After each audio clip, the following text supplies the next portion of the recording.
How to set Color Tuner HUE on SKYWORTH TV. If you found this video helpful, please hit the like button, subscribe, and turn on the notification bell for more video like this.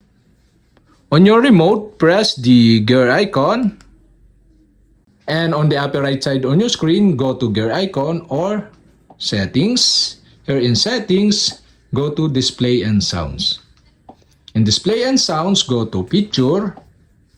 In picture, below, you can see here the color tuner. Go to this. And here in color tuner, so make sure the color tuner is enabled by switching on the switch button on the right side. And go to HUE. Here in HUE, you can set now the red, green, blue, cyan, magenta, yellow, flesh tone, and okay, you can adjust the flesh tone by adjusting to the right or left. And the yellow, you can adjust to the right or left.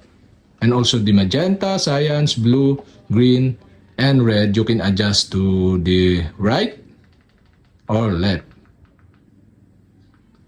And okay, that's it. We have successfully set the color tuner HUE on SKYWORTH TV. If this helpful, like, subscribe, and see you for my next video.